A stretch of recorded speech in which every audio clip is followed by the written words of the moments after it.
All right, I should be live you, but on my end, everything's okay. A moment, I suppose. Let's see. Anyone can chime in. Looks like only one person is watching, so one person, if you could. Maybe that's not accurate. But yeah, please let me know if everything is okay. I don't want to start talking my butt off, and, which I hear is very painful. Let's see. I don't think that this feed has caught up. Maybe this is not updating in real time. Okay. That's better. There you go. Thank you, Adam. I can always count on you. All right. So, for anyone else that may be watching and anyone else who's going to watch in the future, my name is Nick. This is Board Game Brawl, and it is time for my bi-weekly Q&As, which, hey, you can see Bugbear in the background. This is just a good opportunity for you guys to ask me any questions you may want to ask, board game related, ancillary board game related, board gaming community questions, or just anything in general you want to know about me, not even board game related. Have at it, at your will, and so on and so forth. I actually have questions left over from last time because at the end of the last Q&A, my feed went haywire. I still don't know exactly what happened there. If it happens again, and I'm going to be periodically scrolling down to the bottom of the comments, which will unfortunately hold up and delay the question answering, but I think it's better to make sure everything's going okay before I talk for 10 minutes and realize the feed is totally messed up. But if it happens again, I'm going to try to fix it rather than abandon it. We were almost done last time anyways, but I did save a bunch of the questions that people asked before things went haywire. So I'm actually going to get to those first and let the new questions pile up a bit, but I will get to as many questions as I possibly can. I usually manage to get to all of them. However, I do have a hard out of an hour because I have a lot of work to do tonight. I have to do 3 preview videos, and I want to get more original content up with those previews because a couple of those previews are actually going to post this evening as well, or tomorrow. So I'd like to get a couple of reviews just for people who don't like to watch the previews. I don't know though. 5 videos in one night, and I have to get up early to go to a big cool stuff meetup tomorrow. It seems unlikely, but I have to try my best. So I have to cut this off at an hour. I started a couple minutes late, so I'll probably go to 10:05 or something like that. But just to let you know, I can't go as much as I'd love to. This is my favorite segment by far. I can't do it too late tonight. But here we go. Let's get right to the questions. This is from last Q&A. Have you seen Caelus Magna Carta, and if so, what are your thoughts on it? I have heard of the game. I've heard of Caelus. I've heard of its sequel, Magna Carta. I don't know that much about them. I know Caelus is a really heavy worker placement game. That's all I know about that, and I don't know that much really about Magna Carta, if it's a different game altogether or what. So I'm sorry I can't really comment on it. Would you ever play Age of Sigmar Battle, Nick? I'm sure you just meant to say, would I play Age of Sigmar? And yes, I would. In fact, I am considering picking it up just because I like the idea. I like the idea of Warhammer, and especially Warhammer 40k. I kind of wish they had done a redone version, a simpler version of Warhammer 40k first, although I guess that's Space Hulk. But I know I've heard mixed things about Age of Sigmar. For me, not being a miniatures wargamer, it actually sounds like it would be right up my alley. So I don't like the silly ancillary things like if you grumble and this happens. But everything else, as far as it being streamlined, seems like it appeals to me. The miniatures look fantastic, even if I don't paint them, and I probably won't. So because of that, yeah, I'd like to try it, and I might pick up a set. It's just I feel bad doing so because I still have Relic Knights sitting in my room, unassembled and unplayed. I'm actually gonna have Dreadfleet. A friend of mine from one of my local gaming groups, the one further south, at Cool Stuff. He came to my normal group and was like, "Hey, I see you got Dreadfleet." I'm like, "Yeah, but I haven't even assembled it, and I really want to play it, but I already haven't even bothered." And he's like, "I'll assemble it and paint it. I would love to do so." And he did, and he just finished it, and he's going to have it for me tomorrow at Cool Stuff. So I'm definitely going to try to play that as quickly as possible so that I can do a review just to show off the paint job, because he's been sending me update photos, and it's amazing. So I have to get to that, and I want to get to Relic Knights, and then maybe I'll try to play Age of Sigmar, because it seems interesting. Did you ever play the old Overpower game, Nick? I did. Back when in high school, my freshman year, when we were all obsessed with Magic and it had just come out, kind of. I think we started playing in Revised or Unlimited Edition.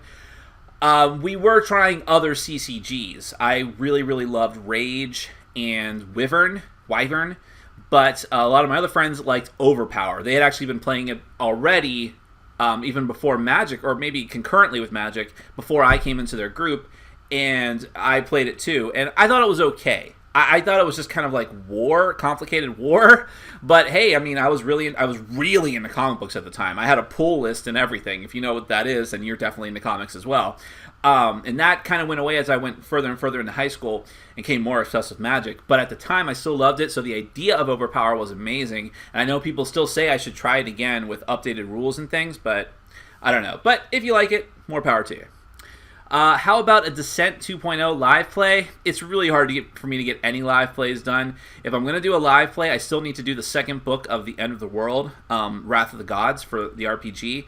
And there's a lot of more exciting games I think I'd probably do before that, like Flick 'em Up I really enjoyed. Spoiler alert for my review eventually.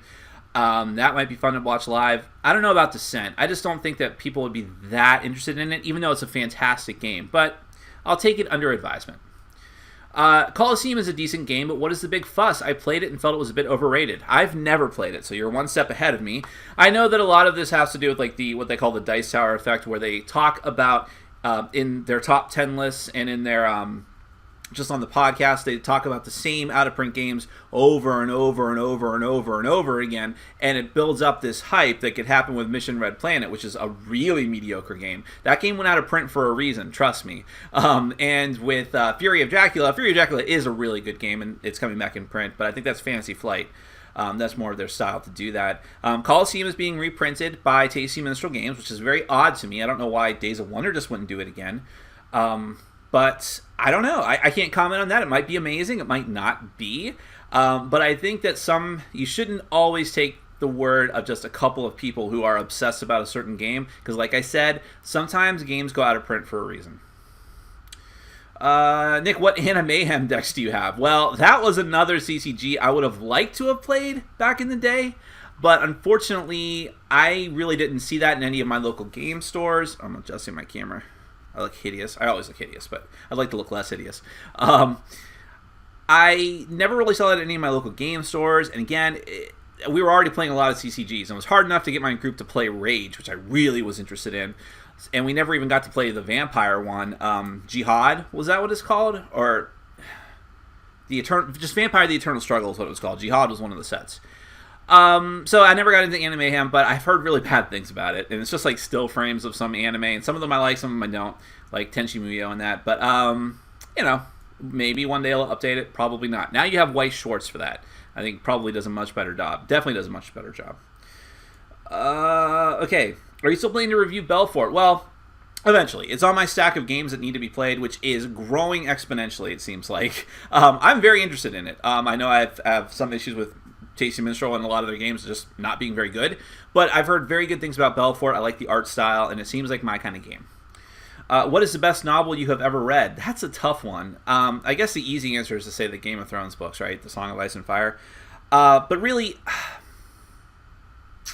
best one, my taste changed with novels and reading in general so drastically. Like when I was in high school, I was obsessed with anything R.A. Salvatore and Drizzt in every book that he was involved in. I just devoured them. A friend of mine, same guys I got into play Magic with, turned me on to that series, and I had never read any of them before, and I just, the equivalent of binge watching a TV show, I read every book at that time. Most of them were, the originals were out at that point, and I just went through every one, and I loved them, and I was like really lonely, totally alone, depressed teenager for much of high school, especially when I had like a falling out with that Magic group.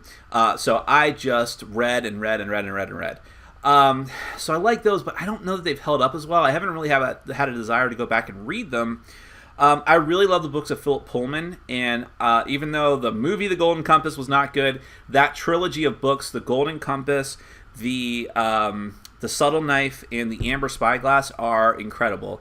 And both philosophically and adventure-wise and character-wise and emotionally, it's like just a really touching and exciting storyline. And so I think about those a lot, and I'd probably like to reread those. So I don't know. The best one, though, Good Omens is really good. I'll I'll say I really like the book China Meeville books. I never say his name right. China Meeville, China. He did the Perdido Street Station, The Scar, and The Iron Council, which is a trilogy of books which are only tenuously connected, but you should read them in order. And Perdido Street Station is amazing. The Scar is even more amazing. The Iron Council is okay. I was sad to say that was my least favorite, but it was still an entertaining book. The Scar, though, is so good, so that's up there. I can't tell you a favorite, but hopefully that gives you some good reading material to go through. What's your favorite movie? Oh, boy. The Matrix. Favorite director? Quentin Tarantino. I think I probably like The Matrix better than... Well, yeah. The Matrix, by itself, just that first movie...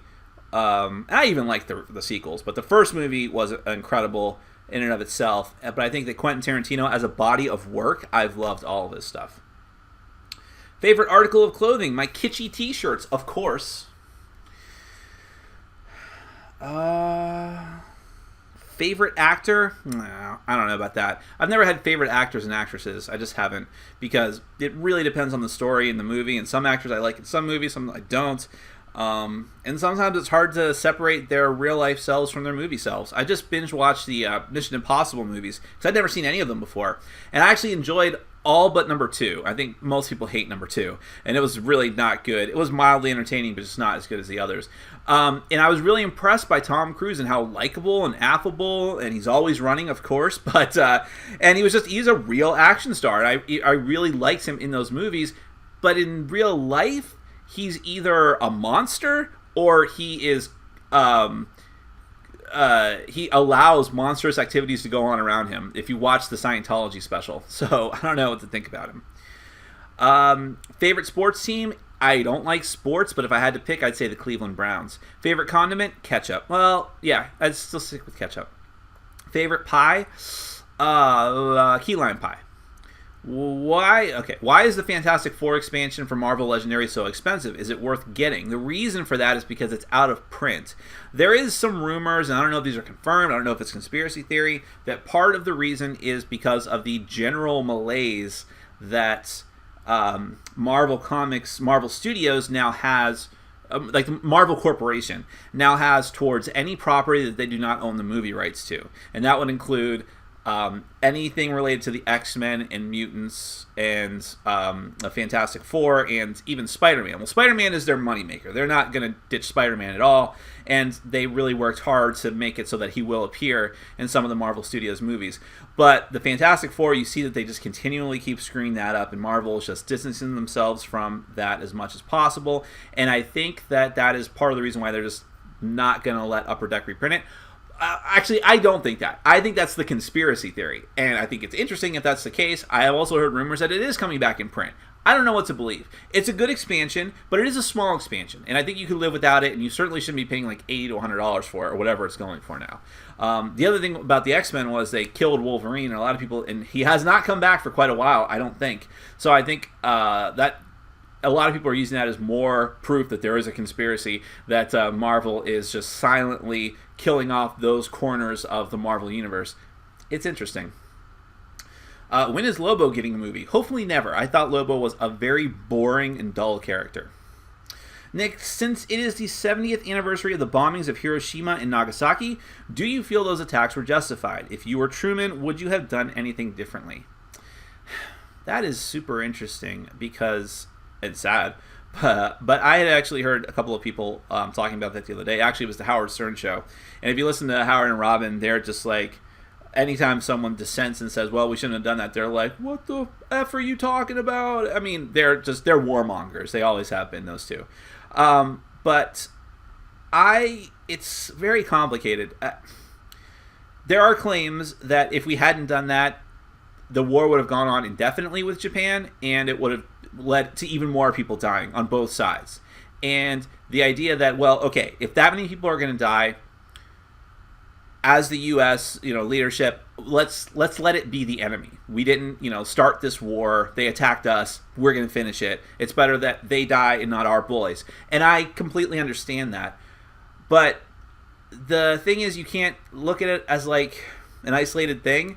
that sort of led us to the idea of nuclear weapons and this proliferation of weapons, and there being like the threat of all-out nuclear war. I mean, that kind of thing just kind of started that idea, and it's just it was such a horrible, horrific thing to happen to any civilization that it's hard to say, yeah, that was okay, we're perfectly reasonable in doing that. I don't know. It's so complicated. I'd like to maybe get some impartial, objective analysis of that and read it, which I'm sure I could find if I had my druthers. Because I don't know. I mean, is it true that the war would have just gone on and on and on? I'd like to think not. Actually, I would like to think that it would have, because otherwise the alternative is that we really should not have dropped the bomb, and we erred miserably, and now we're responsible for one of the greatest monstrous things in all of history. But hopefully that is not the case. Hold on a second. It looks like... Is everything okay? Alright, I thought I lost a feed for a minute. Now I'm paranoid about it. Okay. I'm still in old questions, by the way. People asked a lot. I'll try to go faster. I like to give my thoughts, though. Is one of the two seasons expansions better than the other? No. Because the main reason to get either of the season expansions is the extra cards just to put into the main deck, and they come with an equal amount of main cards. And I've never really sat there, because I've just played with them both all the time, I've never really sat there and said, oh, well, the cards in this set are explicitly better than the others. I think they're both good sets. The extra stuff that comes in each of them, then you can kind of make an argument. I like the Destiny die and the tokens that you can collect and the sort of race to get those tokens. Not everyone does, though, and I think it is unnecessary, and I definitely don't use it when I'm teaching new people. So it's not a deal breaker one way or the other. I like the power chips. Those are interesting, too, but both sets, I think, have those. So I think you're fine going with either of them. Really, it doesn't matter. Whichever one you can find cheaper, I guess. And then if you like one, you'll probably get the other eventually anyways. Have you tried the 5 Tribes expansion? If so, what are your thoughts? Well, you asked this before I did my review of it, which was just a few days ago. So you can watch my review of the 5 Tribes, Artisans of Nikala. I liked it quite a bit. It's not going to change anyone's mind about 5 Tribes, but if you already like 5 Tribes, it's more cool stuff to do, which I really appreciated. It opens up more strategies and makes the game not as one-sided, where a couple people dominate the main strategies and everyone can do their own thing and still do very well. I liked it about that. Does Gloomhaven look good to you? I don't know too much about it. I know I saw some sample images months ago. I saw that it's from the same people that did Forge War, which is a game that or very early on in my channel, when I told people I would agree to do full reviews of prototype games, something I do not do anymore. I agreed to do one for Forge War, and I got the prototype. I played it with my group once, and we were like, this is awful. And at that point, I was not really trying to be mean to people, and which I don't try to be mean to people now, but even then I was like, I told the guy, look, and because I delayed it, and I felt bad about that. He sent me an email like, hey, I haven't heard anything. What's going on with the review? And I said, look, we really hated your game, and you're having a Kickstarter. I don't want to screw up your Kickstarter. I'd feel awful if not that I had that much power or anything, but I said I felt awful if I would cost you pledges by publishing this review, so I'm just not going to do it. Now, ethically speaking, maybe I should have done it anyways. But again, this was a prototype version, and I shouldn't have even been looking at it in the first place. And that's one of a few games that made me completely change direction and course on that. The other one was the King's Armory, which actually just came to retail this week, which I did a prototype review of on the channel. And I said, it's a fun game, but there's some major issues with it. And I got lambasted by the designer, like, look, I mean, why did you do this? And did you play it? How many times did you play it? And blah, blah, blah, blah. And I said, enough of this. So I don't know about Gloomhaven. My point, I don't know. I'll circle back around to your main question. Because I didn't like Forge War so much, I'm not that excited about Gloomhaven, knowing it's from the same designers and publishers. Maybe I'm wrong. Do you feel Warhammer Quest would probably bust because Pathfinder is already so big and people won't want to do both? Hard to say, because the Warhammer brand has a lot of clout. And it's It may, I don't know. I don't know too much about it. I haven't really bothered to do research. I don't really like to look up info on games that far ahead of in advance, you know. Because my thing is, I'm going to get it no matter what, because it's going to be popular. I need to review it for my channel. So I don't need to get too excited about poring over the mechanics too much, the mechanisms. But it's probably going to be interesting. A lot of people have been clamoring for the original Warhammer quest. Maybe this will tide them over. And because of that, it may become very popular. And it's also from Fantasy Flight. So the thing about Pathfinder is, I think Pathfinder adventure card game has gotten to the point where only its diehard adherents are sticking with it. I am kind of sticking with it, but even I'm not that excited for it. I haven't done a review of the new set, and it's been out for like 3 months. So, I don't know. But I do know there's like Pathfinder adventure card game leagues and like play groups. It's interesting. But maybe it'll always be a niche thing. What do you think of the Aliens vs. Predator board game by Protos? I remember when it was on Kickstarter. I don't know too many details about it. Very interesting concept for sure. But if it's more of like a hardcore miniatures war game, I'm probably not going to be that into it. Oh man, don't tell me you are like Z where you fuss hardcore about a game's box art. Does that actually affect your enjoyment of gameplay? Not at all. But I certainly, I'm a consumer. And if I notice that something looks hideous, I am... being a reviewer, I'm going to do more research on it and see if the game is actually any good, if what other people are saying, but it's an immediate turn-off to see a game that looks ugly. That's human nature, and it's also consumer nature. And I can definitely still criticize it, too. The Undercity, I reviewed a couple days ago. Good game, decent game. The board is hideous. It's really horrifically ugly. It doesn't change my opinion of the game. If the game looks beautiful, I'd still feel the same way about it. But it is worth noting because there are some people that do care about it a lot, and I can't really fault them for that. Board games are very interesting to me because they are a conglomeration of interesting gameplay mechanisms, social aspects, and also tactile components. They're like... Each of these things is equal for many people. Some people don't care about the components at all, the people that do unpub games and print and play games. But for many people, including myself, those things all together are equally important. For me, maybe components are a little bit less important than mechanisms. But still, remember, this is a very visual game, a tactile game. And so, yeah, looks matter. Nick, have you played Prohis? It looks like a mini version of Sheriff of Nottingham somewhat. I did see it. I've heard a little bit about it, and I heard the same thing, that it was kind of like Sheriff of Nottingham. And I almost picked up a copy, but I'm like, if it is like Sheriff of Nottingham, I'll hold on to Sheriff of Nottingham, because I wasn't too into the artwork or the theme. Where do you think Kickstarter will be in 10 years? Well, it's definitely still going to be around. I'm assuming we're all alive at that point, which is not that for sure. I think that you'll see more and more big companies, whether we're talking about board games or anything else, movie companies, TV production companies, more and more known entities who probably don't necessarily need the money that badly are going to say, hey, we're leaving a lot of money on the table here by not using Kickstarter when people will back us no matter what. So I think you're going to see more and more and more of that. And I think that Kickstarter is basically just going to stop altogether. It kind of already has, but it's going to stop altogether being about raising up the little guy, and it's just going to be about empowering the consumer, which is not a bad thing necessarily. If you would pick one card from any drafting game, which card would be your favorite? That's a weird one. In Seasons, I always take the Hourglass of... is it the Hourglass of Time? Whichever one gives you a energy token every season change. Amazing. If you would, have you played Letter Tycoon yet? It is a huge hit in our group. One guy even drove to the company in New York and bought several copies the next day after playing it. That's hardcore, depending on where you live originally or where your friend lived. I have not played it. It seems interesting. I don't think it's been available at retail yet. I just haven't had the wherewithal to go out of my way to get it. It takes a lot for me to go out of my way to get a game right now because my stack of games to be played is sad and pathetic. So freaking huge. Do you ever get any shirts from Ripped, R-I-P-T, assuming you spelled that correctly, apparel? They have like 3 geeky t-shirt designs daily. I've never heard of them. I'll check them out when this is done. And with that, wait, one more. I think there's one more. Yeah. Do you like Bernie Sanders since you're left wing? Yes, I love Bernie Sanders. I think that I would have his babies.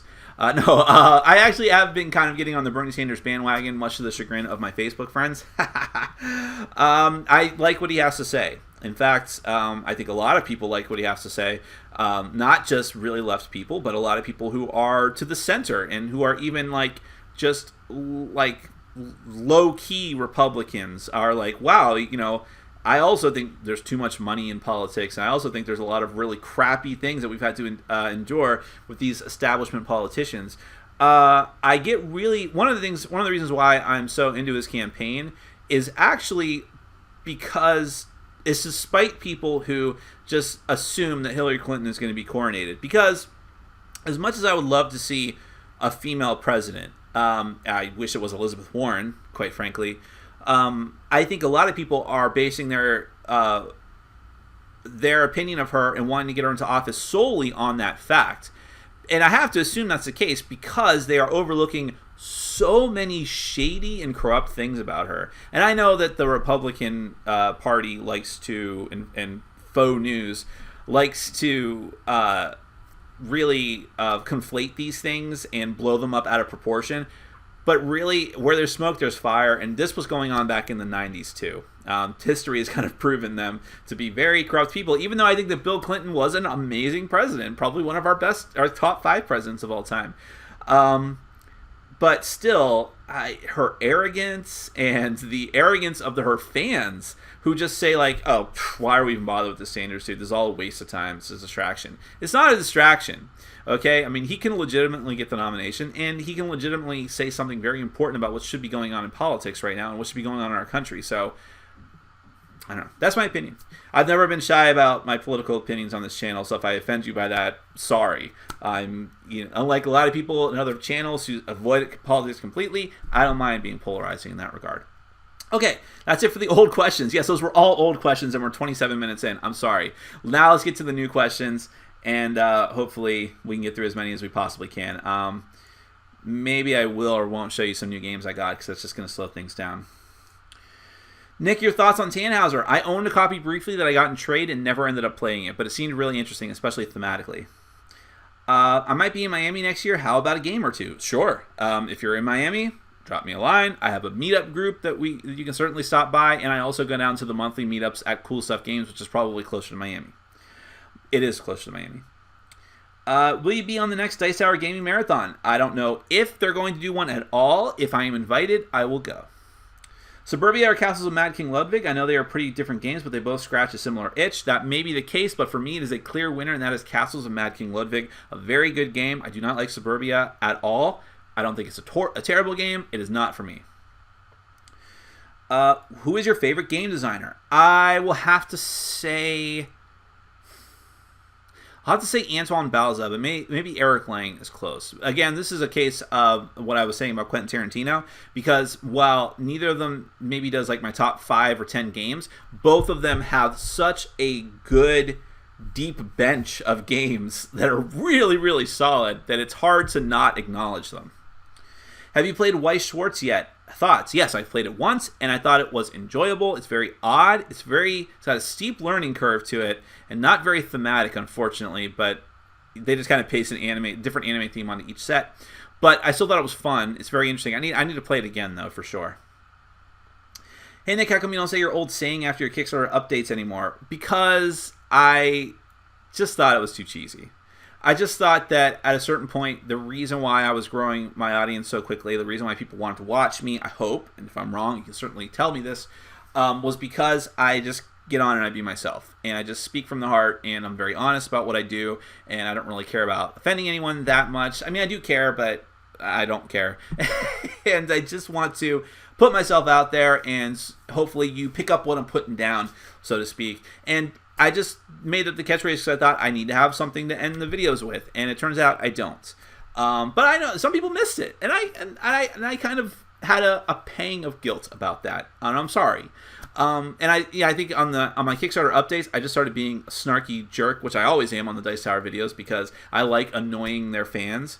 But I just have a different thing I say after each one that's usually like a movie or TV reference. I really have gone to the Rick and Morty well quite a few times.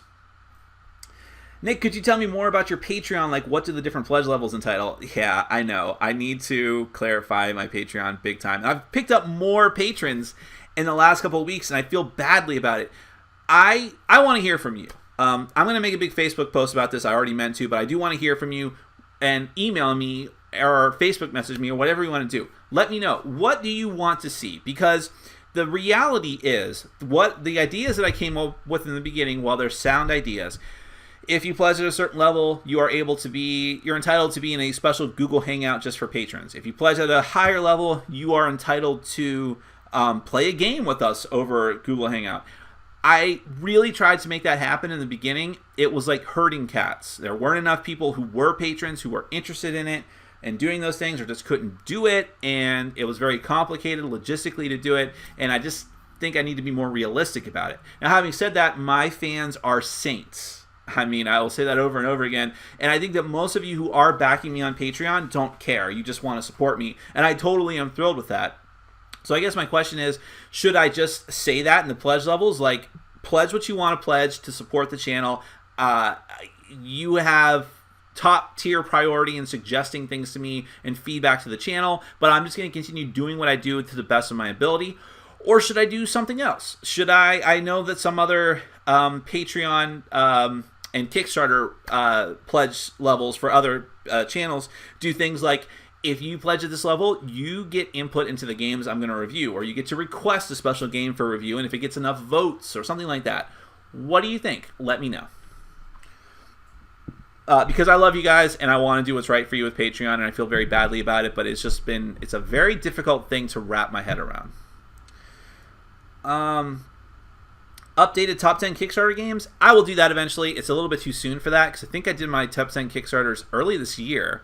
But I could definitely do an updated version of that. Some of my top 10 lists I won't ever do an updated version of, or not for like many years, if this is even around at this point. Some of them, like the top 10 deck builders or like top 10 cooperative games or the Gen Con list and the Essen list, I'll do every year. And I think that Kickstarter could be one of those too. I know you don't like Tasty Minstrel games, but what do you think about Scoville? I actually think that looks pretty interesting. I just haven't had the chance or wherewithal to play it. But I like the theme. It seems pretty cool. I'm interested in it. What are some of your top 5 favorite DC heroes and your 5 Marvel heroes? Let's see. I probably am going to mess this up, but I'll just give you what pops in my head first.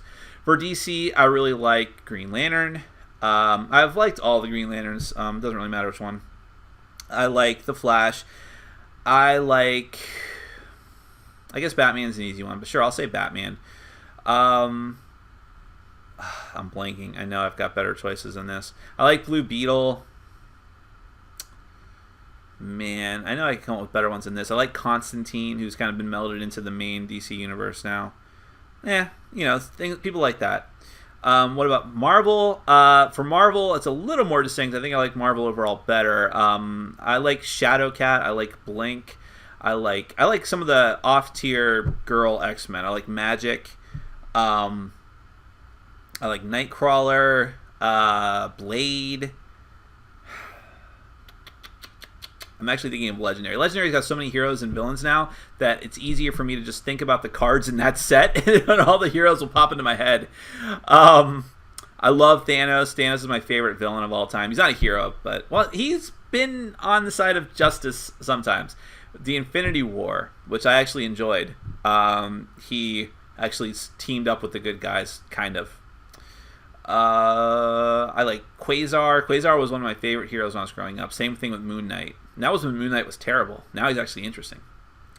Have you ever tried the Dead of Winter Prisoner's Dilemma variant? I have not, but I did read up on it. It kind of, when it first was devised by the designer and was refined by people that actually tried it, it got a lot of buzz. And it's very, very interesting. If you're not familiar with it, and it's hard for me to explain, but essentially, so 2-player Dead of Winter is pretty awful because you're forced to play fully cooperative and it's just not that interesting. I've never actually even done it, and I have no interest in doing it.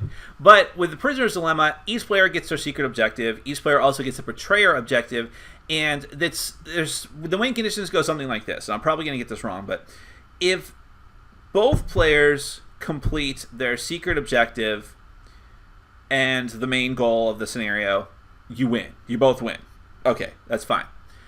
If one player completes their secret objective and their betrayer objective, or maybe it's just their betrayer objective and the main objective, or they get the morale down to 0, they essentially kill the colony, then they win by themselves.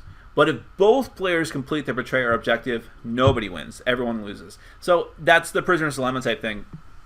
And it sounds very interesting. I don't know that I'll ever have a chance to try it because it's hard enough to play 2-player games in my group as it is. And I already have a stack of 2-player games I need to get to, let alone revisiting that one. I still think I'd like it as a multiplayer game.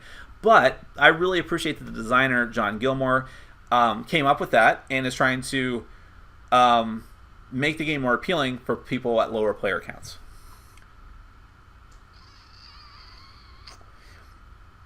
Top 5 worst board game companies and why. I'm not going to do that. But, fine. I'll come up with a few. I'm sure I probably can't come up with 5 because there's just not that many companies I dislike that much. Game Salute, I think, is terrible. Just their business practices and the things I've heard about them from various sources is just awful. Unless every single person is lying, and I don't think that they are. It's just a terrible company. There's companies that I don't like, the people that are behind the company, like the owners of the company, and people whose games I don't like. But I can't say that a company is bad if they make a bunch of games that maybe I don't like, but a lot of people still seem to love them, and they're very popular.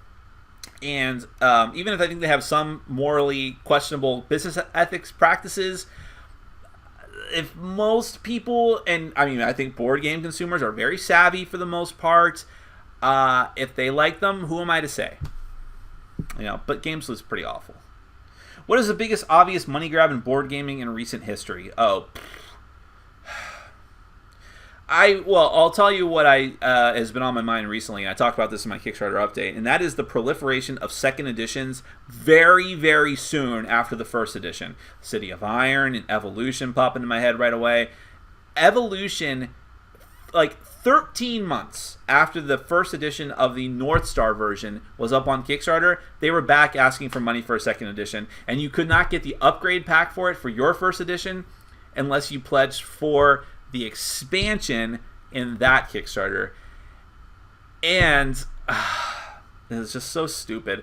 I think those are shameless money grabs, completely shameless, and I won't hear any different. Crap. Okay. What is your opinion on Flying Frog? I like that they stick to their properties and don't let them die. I think Flying Frog, this is another example of a company I'm not totally thrilled with, but they seem to be doing right by their customers and giving them more of what they love. The only games from them I like are Conquest of Planet Earth. I really enjoy, although I think that's their least popular game. Well, maybe that Invaders from Mars game is less popular. But they haven't supported it all that much. They had a big expansion and it's really good, but that's kind of it. I don't like Last Night on Earth. That was one of the first board games I ever picked up when I really got into board games a few years ago, and it was just a dud. And I don't like Touch of Evil at all. I don't know why people love that game so much. I do like Shadows of Brimstone, though. That's a good game. It's no longer in my collection, but that's not because I don't like it, and it's not because I don't think it's a good game. It was just a really big dungeon crawling game, and I have other dungeon crawling games that take up less space and are less involved, and just I like the theme better. So I think they're a good company, and I think there's something to be said about what you said there, in that supporting a game that is well loved and that is highly expandable. People complain, this company does nothing but expansions. But if it's to a game that people really enjoy, what's wrong with that? People level that criticism against Fantasy Flight all the time, but Fantasy Flight knows what they're doing. How do you store your Dice Master set? I actually have the collector's boxes. They put out a collector's box for each of the comic book theme sets. Unfortunately, they didn't make one for Dungeons and Dragons, and I had to keep that in a separate Plano container. But that's how I do it. If you have those collector's boxes, it will fit every single card and die from one set. You looking forward to Marvel's Civil War movie? I absolutely am. I'm very excited for that. I liked the last Captain America. I think the Captain America: The Winter Soldier was the best of the Marvel Cinematic Universe movies.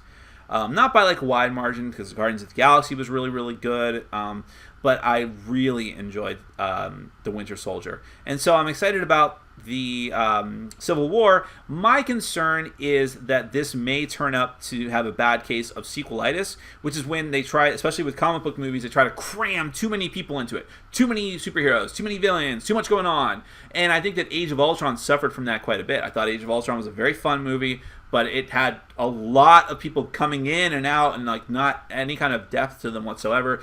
I worry about that with Civil War, given how many people are going to be involved in it.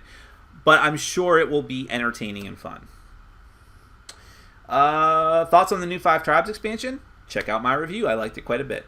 This is a long drive with nothing to think about, or lonesome crowded west. I'm going to say we were dead before the ship even sank, actually. Surfer Rosa or Doolittle? Doolittle. Ask me that question. Your thoughts on Star Trek Frontiers? Well, it took me by surprise, but it shouldn't have, because WizKids loves to take games and apply themes to them that don't make a lot of sense whatsoever. But I liked Mage Knight. Well, I didn't like Mage Knight that much, but it was made my top 10 disappointing games list. I've been thinking about giving it another shot, and it's funny that they're going to put the Star Trek theme onto it, but I still don't like the Star Trek theme nearly as much as even a generic fantasy theme. So I'll probably check it out. Hopefully they change some things, but I think I'd rather go back and try Mage Knight again. Nick, how do you handle people who are always on their phones when it's not their turn in a board game? That doesn't happen all that much, to be honest. I think most people in my group are kind of savvy to that. They check their phones in between turns, and they still are managed to keep up with what's going on, because I have a lot of smart people in my group. I do that, so if anyone's going to be a big offender of that, it's probably me, but I still manage to pay attention to what's going on. I don't know, it's just not that much of an issue. Now, there's a person down in the Cool Stuff group that nobody likes who plays like his Nintendo DS between his turns, and it's really loud and obnoxious, and he doesn't pay any attention, so everyone hates that. What is your favorite game to play on your phone? Not during a game night, of course. I really don't play games on my phone that much, but I'd say Ascension, if at all. Nick, what are your thoughts on Will Wheaton and Tabletop? I don't watch the show. I don't have anything against the guy or the show. I know it's very polarizing for some people. I just don't have an interest in it. I just don't like the format, and I wouldn't want to sit there. I don't mind necessarily watching people play games, but it's kind of a background thing. I don't think I'm going to sit there and watch a show about it. And it's too rehearsed. Like, my big thing, the one episode I would have watched was Shadows over Camelot, and they gave away who the traitor was in the beginning. I'm like, why would you do that? That seems so stupid. So right then and there, I was just like, you know what? This isn't going to be for me. And it never will be. Alright. Nick, what are your thoughts on Shadows of Brimstone now that it has been some time since your review? Do you still like it? Are you interested in the expansions coming out? Well, I just briefly talked about it. I think it's still a good game. The expansions look really, really neat. I just don't have it anymore, and I'm just not going to delve that much more into it.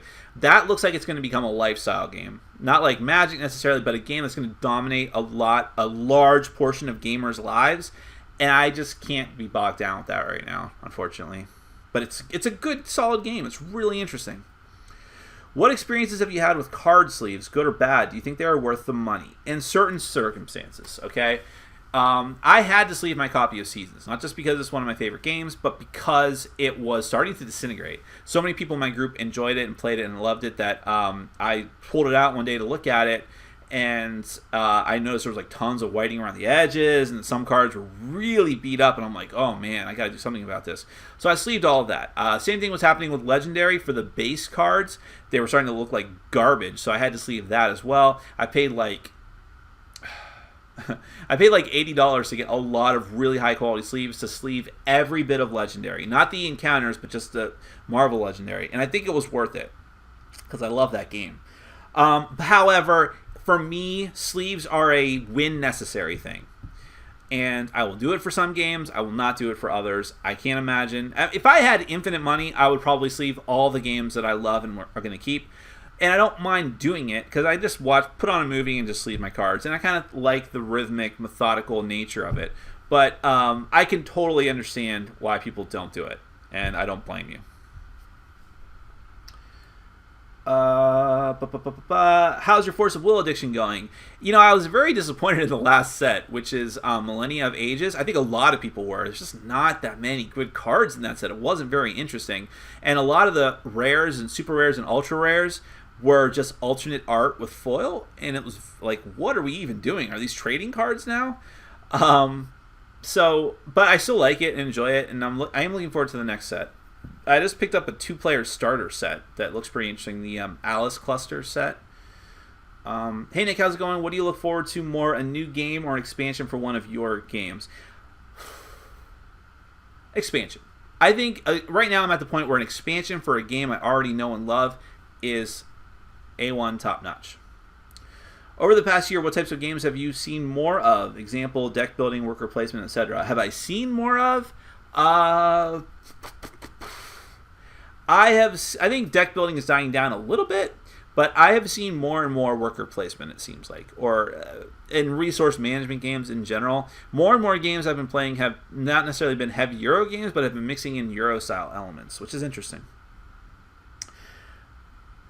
How are you doing with Windows 10? I'm not impressed at the moment. Neither am I. It is a pile of little issues that are really annoying me, like the fact that my taskbar will not auto-hide anymore. It is right there mocking me. I cannot see the bottom of my screen. If I want to see the bottom of any of my screens or my web browser, I have to shrink the window, which is super annoying. I know that's a minor thing, but it is very, very irritating. The Windows Media Player, the new version of it, does not work very well, and it's really buggy. I've mentioned before that my camera will no longer...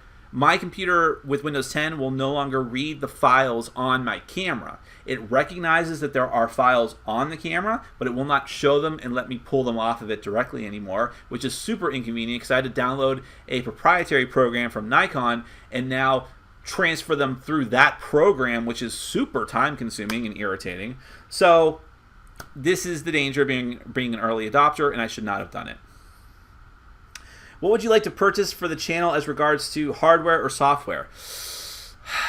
You know, I keep thinking I want to get better editing software, but I haven't even plumbed the depths of Premiere, to be honest. I should learn how to do Premiere while I have it. I need lighting, but I'm not too worried about that. People don't seem to complain about my lighting as much as they used to. I need a better microphone. I have been dabbling in different microphones. People, Vasel complains about my microphone, and but lapel mics don't seem to work well for me. I can't seem to find the mic that he uses, like that USB lapel mic that I guess works pretty well. Right now, this sounds insane, but what I've been doing is using my Blue mic, which works really well, I think, and using that for recording all my videos. But because I can't link that directly to my camera, I have to record it separately with Audacity and then sync it up to the video, which requires me to save extra files and is very time consuming. So that's what I really need, is a good microphone solution. Apparently people don't like the sound of my shotgun mic, which is what I have been using for my intros and outros. I don't know, it's kind of frustrating.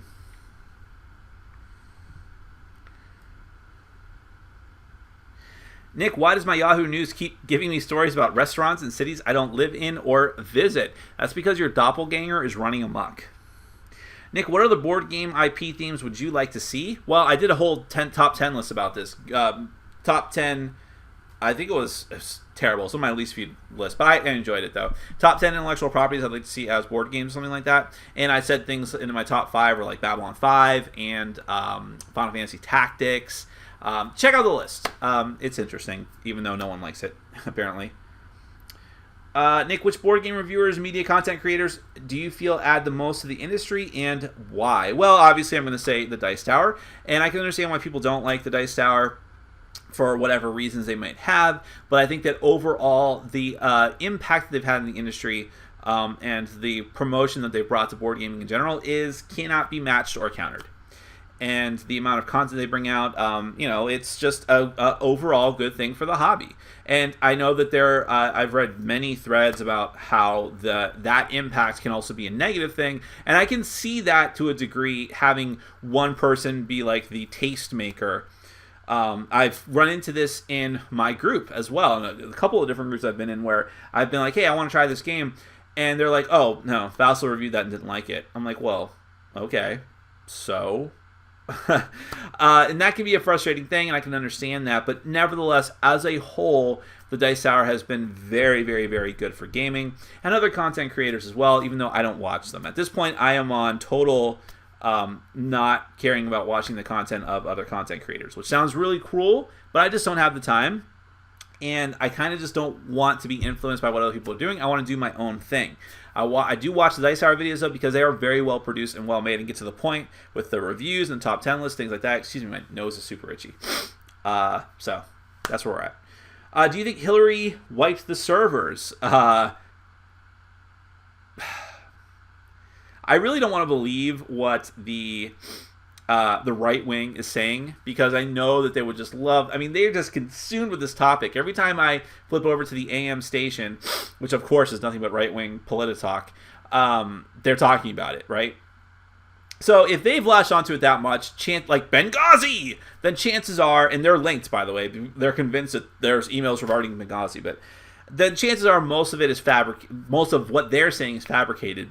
But where there's smoke, there's fire. And something went on there, and she did some really stupid things, at least stupid, maybe corrupt. Another reason why we could just avoid the entire matter altogether and elect Bernie Sanders. Which non-gaming YouTubers do you like, and how much money do you make as a YouTuber? Well, I'm not going to tell you that. I will say that it's not very much at all, okay? Doesn't really even cover my board gaming budget. And as far as which non-gaming board YouTubers do you like, I really like the PBS Idea channel. There's a channel called Monarchs Factory, which I like. I like Cracked's videos quite a bit. I like Cracked as a whole, the podcast, his website, and their videos. I like watching CGI short films, like the CGI Brothers. Vsauce is interesting. Game Theory is interesting, but only some of them, because I'm just not into video games that much. Sorry, my dog is sneezing. My other dog was sneezing. I think my other dog gave my dog a cold, and I think they gave me both a cold. I don't know what's going on. If you could support yourself financially just from your board game review content, would you go full time? If I thought that was even feasible, yes. And actually, it wouldn't take much, because I'm a pauper no matter what. But I'm not even close to that yet. And it would be kind of scary for me to do that, really. I have, like, no support system whatsoever. It's just me on my own. I have no family, no, like, friends who could bail me out financially. It's just me. So it's not a situation where I could take big risks. Best single draft card of all time, any game, either strategy. Well, I think if David, you may have been the one that asked this last time. I'll say the Hourglass of Time from Seasons. Hey, Nick, with all these licensed Legendary games coming out, I think a lot of people didn't notice they are all from 20th Century Fox. What Fox properties would you like to see come to Legendary? I want to see one based off of the new Fantastic Four movie. That's a joke.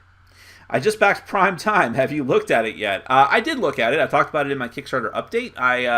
The guy who is the main publisher of the game, I don't know if he's a designer, but he's the publisher from Golden Egg Games. He contacted me about it, wanted me to talk about it, and it seems very interesting. I like the theme a lot. There's another game that I'm going to be doing a paid preview for in the next month called The Networks that has a very similar theme to that, but I have not delved into that game to see what its mechanisms are like yet. But I think they're both very interesting themes, and I don't know. The Prime Time looks like a very heavy Euro game. Maybe not a very heavy one, but a Euro game. So you'd have to be into that. All right, now I'm back to where the start is. And there's only 6 minutes left before I have to end this. Great. Sorry, guys.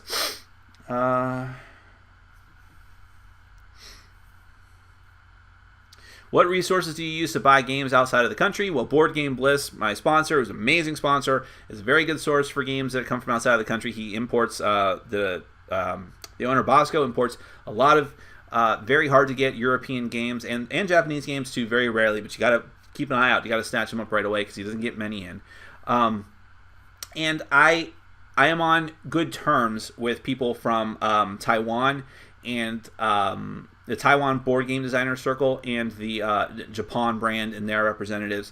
And they help me because they know that I appreciate their games and I get the word out about their games. And you're going to be seeing quite a lot of reviews of both Taiwanese games and Japanese games in the coming couple of months. Trust me, a lot of them. Have you had a chance to play epic yet. No. Looks all right. Are you still looking for a podcast partner? I would say no, because I am so stressed out and slammed with work just trying to get through my backlog of games for this channel that I can't even imagine taking on another thing. But thank you for your interest. Still lament that I never got the podcast going. When will you be starting your top 100 for the year? Interesting question, and I'm not sure. I think I did it in November of last year, or it bled into December. The problem with that was, actually, I think it went into late December. And the problem with that was that then, like, the next week when I finished it up, I did the top 10 games of the year. And I thought it was too close. So I want to do it sooner, but I also don't want to run into Vasel's list. And he does his in either, I think, October or November. And he won't tell me when he's going to do it, because why would he? We're rivals. So I don't know. I don't mind doing it earlier. I don't mind there being not a full 12-month gap. But I want to do it at the right time. I don't know. Maybe early November and try to knock it out before December even hits. Something like that. It will happen, though. I'll just have to play it by ear, I think. Nick, did you have a chance to try Warhammer Quest, a card game? What are your thoughts? What about Dungeon Saga? Cheers. Well, Warhammer Quest, a card game, I'm not even sure they were demoing it at Gen Con, but I wasn't there even if they were. And it's not going to be out for a while, I think. As far as Dungeon Saga, I have not played it. I have no interest in it. It looks like a very bland ripoff of Descent.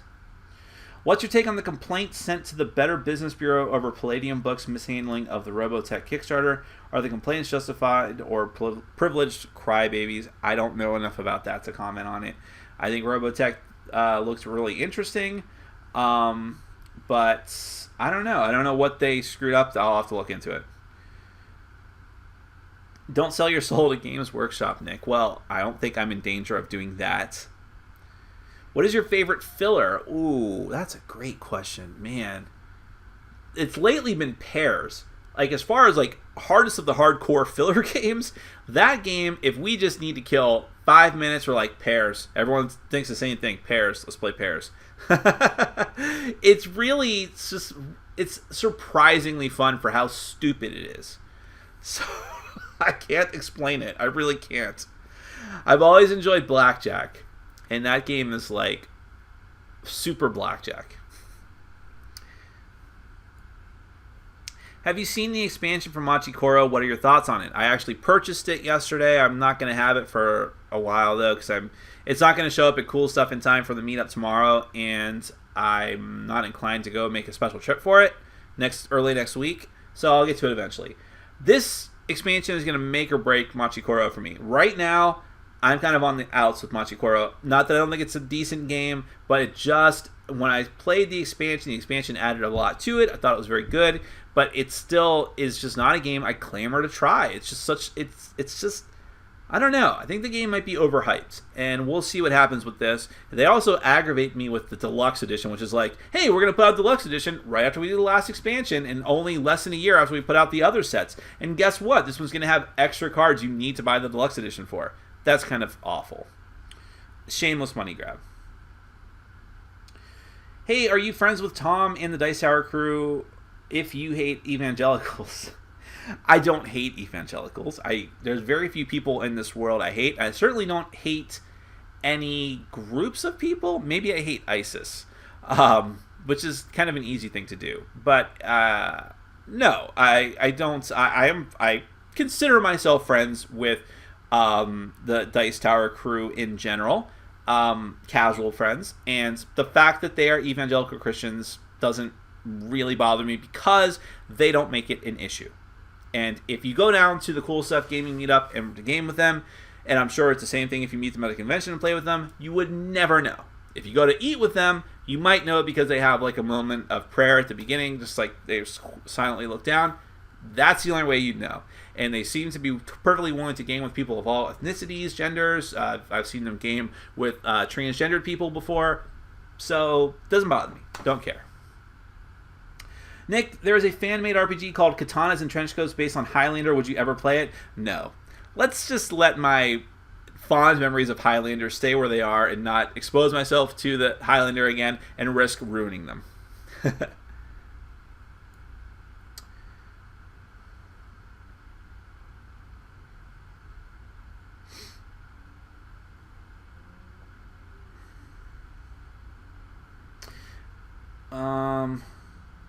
We did play Spellfire, and that was also terrible.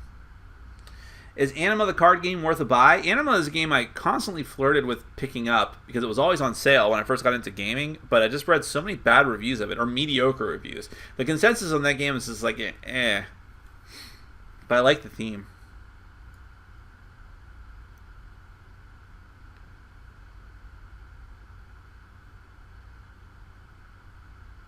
I typically just play 2-player games with my wife. What are some good 2-player games? I really enjoy Summoner Wars. Depends on what she likes as far as themes and complexity, and what you like as far as themes and complexity. But Summoner Wars, Lost Cities is excellent. Pixel Tactics, Ashes, Rise of the Phoenixborn is good.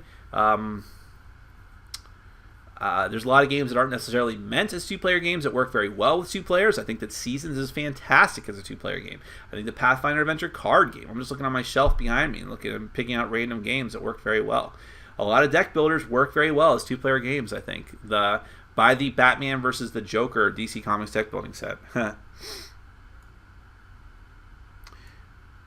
If I want to try a game with the trader mechanism, BSG or Dead of Winter or another, and why? Thanks, Nick. Great show. I like Battlestar Galactica. I think Dead of Winter blows it out of the water for me, but it's going to come down to the theme. Totally going to come down to well, not necessarily, but theme is a huge thing. If you like Battlestar Galactica, don't even give it a second thought. Get Battlestar Galactica, the board game.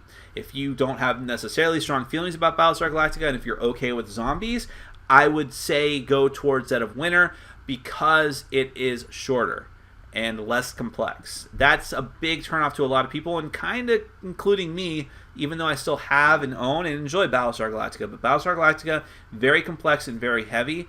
But if you love the Battlestar Galactica theme, or it's just the sci-fi theme in general, go for it. What is your Facebook page? Board Game Brawl.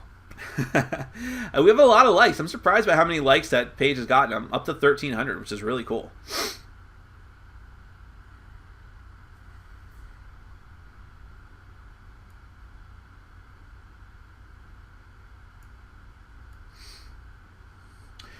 Was the Cowboy Bebop license obtained for a card game? I don't know anything about that. That sounds like a leading question. I haven't heard anything about that.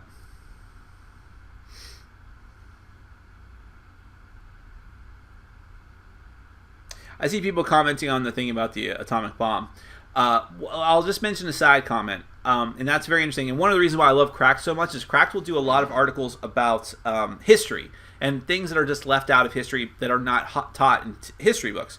And let's see how many times I can say the word history. But one of those things is that we have this perception in the United States that the U.S. was the Great White Hope that came into the war after being provoked by Japan, and we saved the day. We saved the world from the Nazis. And it brought the war to a grinding halt with Japan, which that part of it is true. But and I mean, it's all true. It's all true that we helped, and D-Day and all that stuff. But and the invasion of Normandy. But the truth is, by the time the U.S. entered the war, we were essentially the cleanup crew, because the Soviet Union had pushed Hitler to the point of breaking. We talk a lot about how many of our men died because it was only men at that point who died during World War II and on D-Day. But the amount of lives lost by Russia during that time period was staggering amounts of people. But they had more to give, and they had Hitler up against the wall.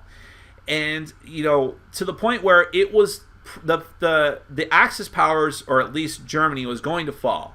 And we were really just a cleanup crew that expedited that, which I'm not saying is a bad thing, but I think that because of the Cold War afterwards, we kind of scrubbed out Russia's part in the war, which I think is a sad thing. No matter what you may think of them and the awful things that they have done and what their leadership has done, history should be history, and I think that we should acknowledge the lives that were lost on their side to bring the war to an end. But that's just me.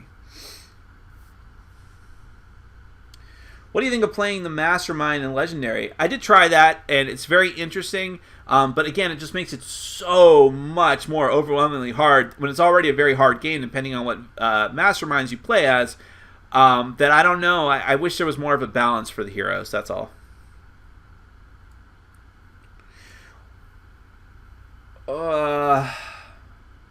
Is there a game that frustrates you because another person always wins? For me, it's Lords of Waterdeep. Well, sure. There's games that I've never won that I really enjoy.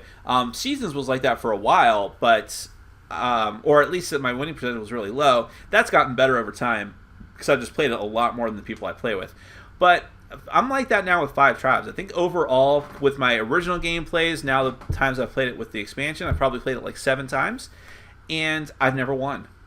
And I don't know that I ever will. I don't know that I'm good at Five Tribes or that I will ever be good at Five Tribes, because in Five Tribes, I always just want to do stuff that seems cool to me. But that game rewards methodical thinking.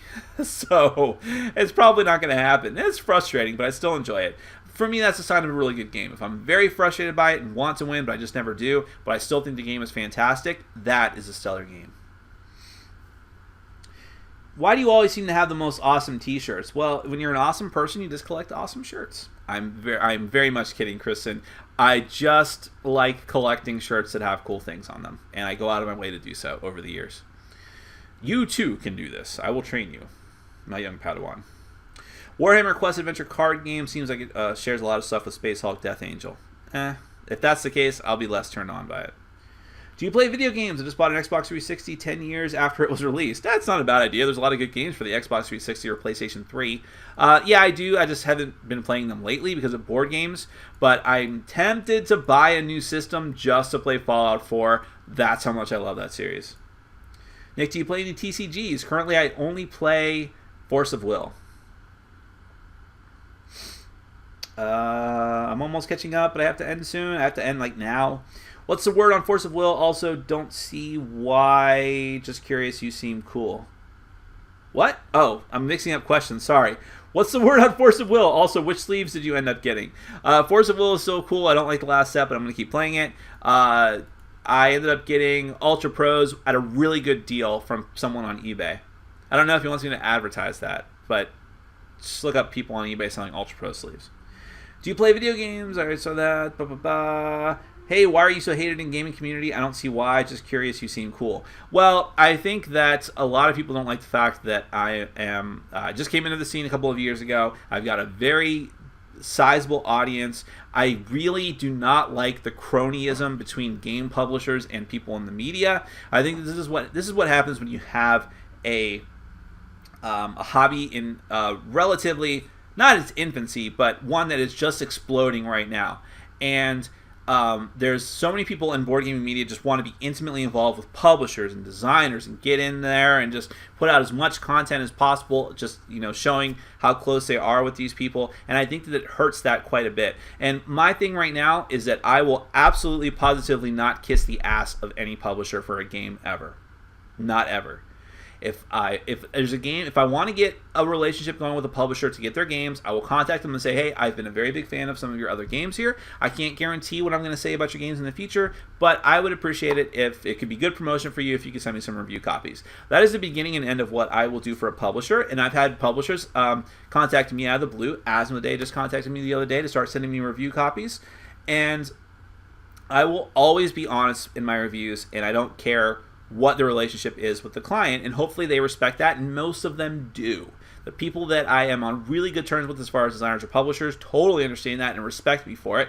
A lot of people don't. There is one publisher in particular. I don't want to start a feud, so I'm not going to name him, but he's a very well-known publisher, very well-known. If I said the name of the company, you'd be able to rattle off 20 of the games that they produce and publish, and that person completely mistreated me and disrespected me when I asked very politely if I could get review copies of their games, and I felt incredibly slighted, and I said, you know what? I'm not going to suck your dick for some board games. So that person hates me. But and I know that there's some other board gaming media personalities who do not like me at all as well. That, I'm sure, is just jealousy. And I'm not bragging about my own, channel and how well I'm doing. I just know that people don't like the fact that I'm at almost 13,000 subscribers and I have not been going to these conventions and I haven't been networking and I don't have 50,000 Twitter followers and I don't play the game and socialize with these people. I'm not interested in doing that. There's one group of people I care about. There's one group. Can you guess who it is? That's right, the Kardashians. No, it is you, the audience. You're the only group of people I care about. You're the only people whose opinions matter. Your viewership matters. Your subscribes matter. Your input is all that matters to me. That is my number one credo. It was when I started, and it is now. And while I will always respect and appreciate what everyone else in this industry does, in this hobby that I love, ultimately it comes down to you guys with regards to this channel. So if people want to hate me, they can hate me. That's totally fine, because I'm going to keep doing what I'm doing. And that's my personal philosophy with this. What do you think of Kickstarter being used more as pre-order lately? I think this is the eternal debate with Kickstarter. And as I said earlier, you're going to see more and more of this. And I think that there's not much you can do about it now. Kickstarter is not going to leave money on the table regarding letting people do whatever projects they want, even if they've published millions of games already. And publishers are not going to leave the money on the table and not use Kickstarter just because ethically they don't think it's the right thing to do. Some companies will, but they're going to be very, very large companies. I think that if Plaid Hat Games had stayed solo, they would have eventually turned to Kickstarter. Does you being a YouTube star help you get chicks? Interestingly enough, the opposite.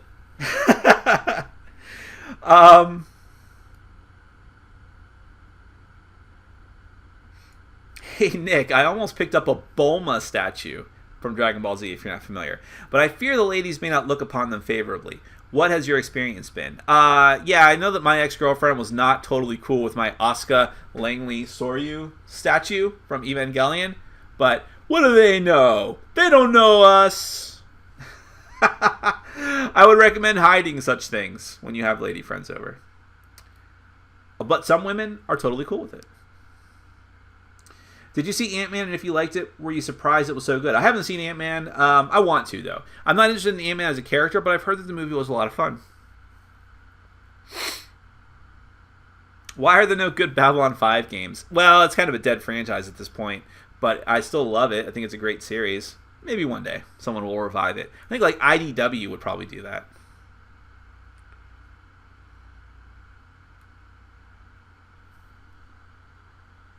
Patreon 20,000, we get to live with you. That's fine. Yeah, I would allow that. I don't know. You're going to be sleeping on the couch, though, or the floor.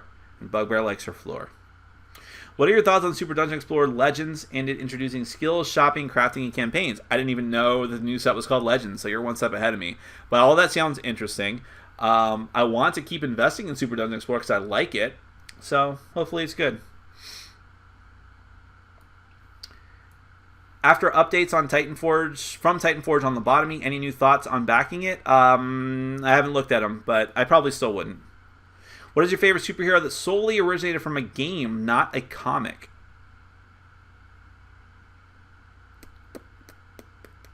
That's interesting. I guess I'd have to name a Sentinels of the Multiverse character, right? No, not necessarily. In Guardians Chronicles, I really like the Supergirl type girl. What do you think of kids and board games, and what games do you think best fit for young kids? I never play board games with kids because I just don't have any kids in my group, and I don't have kids myself or nieces and nephews. So I can't comment on it directly, but from what I have from what I understand, you cannot go wrong with Haba games. And Cool Stuff has started carrying them in limited capacity. Although it looks like they sell out constantly. Nick, are you known not to be a fan of TMG, but if you had to pick one of their games...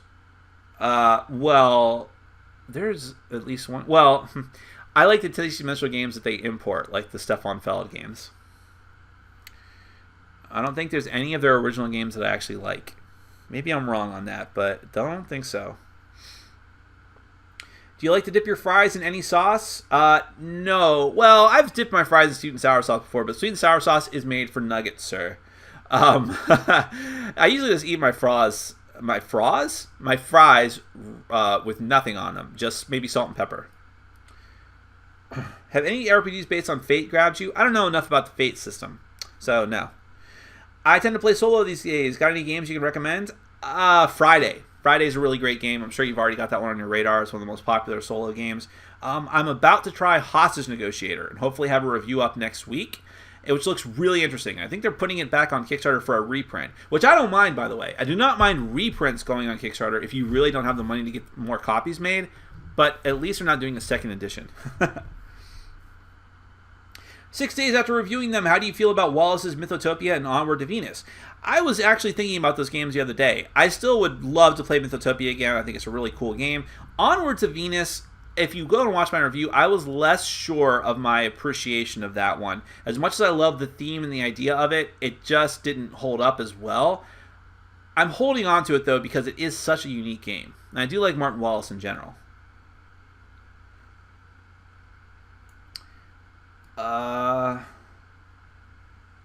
If Upper Deck prints Marvel Legendary 2nd edition with different artworks for all the heroes and playmat and Legendary villain size box, would you buy it? No, absolutely not. They better sell that box separately. Hey, have you kept up with Kingdom Death? Well, as far as like the news, I actually made the mistake of subscribing to the Kingdom Death page on BGG, and people just are obsessed with that game now. Once they put out the notification and showed that picture of the full box and the fact that it would be shipping in a couple months, things went off the chain. There's just new threads popping up every day about what people are going to do with their set. I'm super excited for it. I keep getting more and more excited, so I can't blame them. What are your thoughts on Kingdom Death? I just said it. I really can't wait. I think your audio is better than the Dice Towers. You sound crisp and clean. Well, thank you very much. How's your personal life? Super stressful. My job is stressful. The channel has been really stressful. I'm tired all the time. I only get 3 to 4 hours of sleep a night. I kind of sort of catch up on the weekends, but it's not enough. There you go. Are you going to do a live gameplay video eventually? Are you coming to Essen? Not this year for sure. Maybe in the future. I would love to. I would love to just visit Germany. I just recently started playing Ascension and like it a lot. Which block do you like best? I have played the first two and think the second one wasn't very good. I think that if you're new to Ascension, you can completely ignore everything up until Rise of Vigil. Rise of Vigil is a fantastic starting point. Rise of Vigil, Darkness Unleashed, although that's a smaller set, Realms Unraveled, and the newest one, which is Dawn of Champions, are all excellent.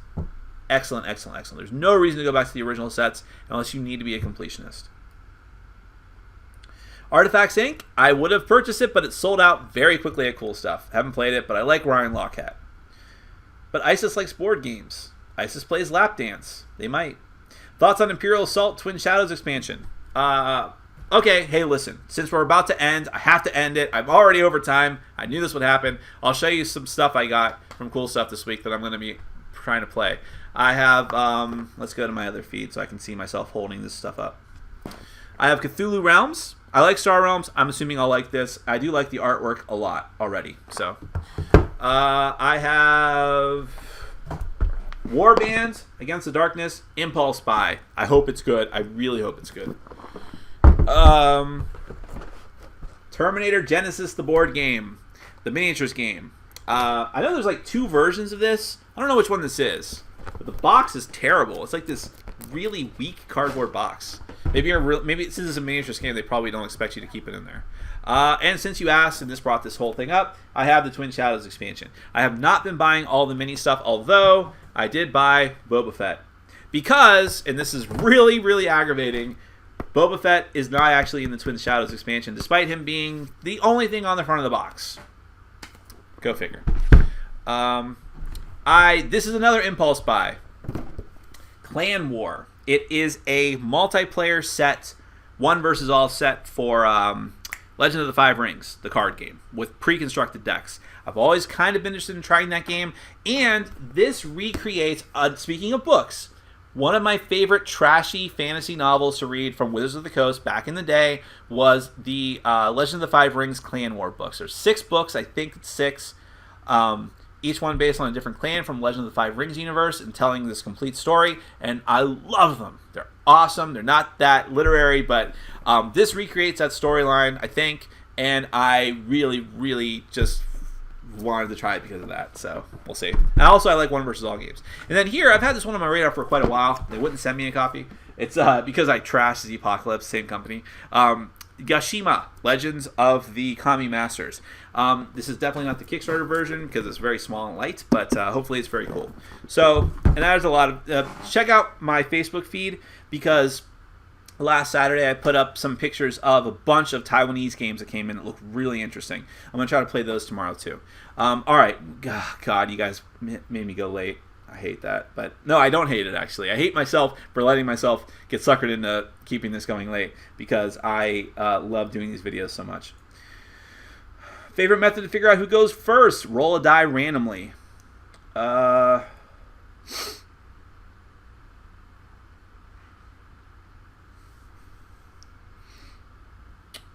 I'm really far behind. Russian casualties reflects how Russian generals devalued Russian lives. They are good at putting their own people in harm's way. Well, that's a fantastic point, actually. Watching SummerSlam? I don't like wrestling. Would you ever make a board game? No. I'm a consumer, not a producer. Except for videos.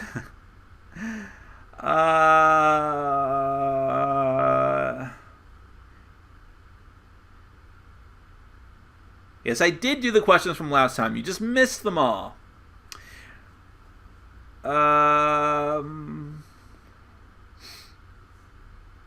Nick, what are your thoughts on Mafia de Cuba? It sounds like a very cool and interesting game. I can't wait till it hits retail because I'm not going to be able to get a copy otherwise.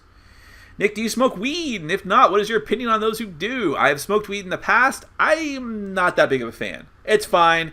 The thing about me with both weed and alcohol, although I like alcohol better, I get very, very sleepy. I just get very tired. I just want to sleep. I can't smoke weed and have fun. Like I see people who smoke weed and they're like, yeah, let's go do something. I'm like, I just want to sleep. So it's just not for me. So it's been a long time since I did it. My ex-girlfriend did it all the time, and that was actually the first time I'd ever done it was with my ex. So it's just not for me. Maybe I'm not averse to it though. And if you want to do it, more power to you. I think it should be totally legal. Did you keep all of your Arena of the Planeswalkers minis in the plastic tray or take them out? I kept them in. What am I, a mongrel? Some sort of savage? No, I don't even know what that means. I keep them in. I don't know.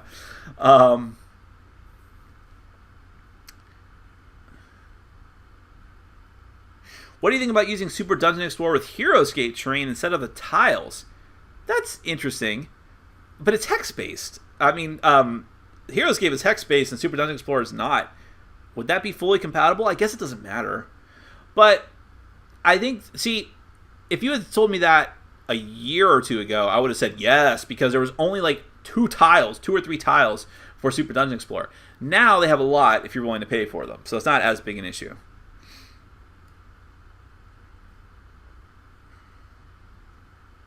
Do you play any Hearthstone? No, I have played it. It just wasn't for me. It felt like complicated, or not even complicated Magic. It just felt like Magic.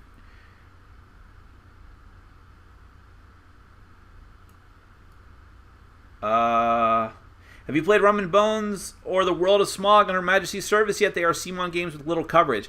I have not. I would really like to play World of Smog. I'm less interested in Rum and Bones only because I heard some really bad things from people who played a prototype of it. It's hard for me to believe that CMON would make an objectively bad game, but one of the first Kickstarters I ever backed was Guilds of Cadwall, and that was just a mediocre game.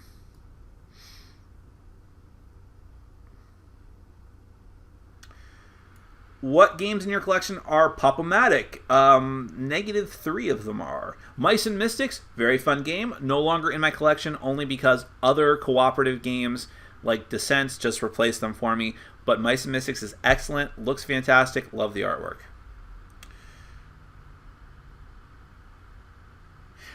Last question, I have to end it, I'm sorry. Would you recommend other people to get into being a reviewer like you? If you are, I swear this is the last question. Don't even bother asking anymore. I'm not looking at them. If you are passionate about board games, if you love them, if you think that you can talk passionately about them, then yes. And if you have the free time to do it. But my biggest pet peeve is when people start doing reviews and they just... It's not... Look, I don't think I'm a great reviewer, and I don't think that I'm like... that I'm like the most personable or that I've got like this great presence on screen. But I do think that what I do is I speak very passionately and to the point and with enthusiasm, whatever it is that I'm doing, whether I'm trashing a game or praising it. And I think that there are a lot of people on YouTube, and not just for board games, for a lot of YouTube videos, that just, it doesn't come across when they're doing it.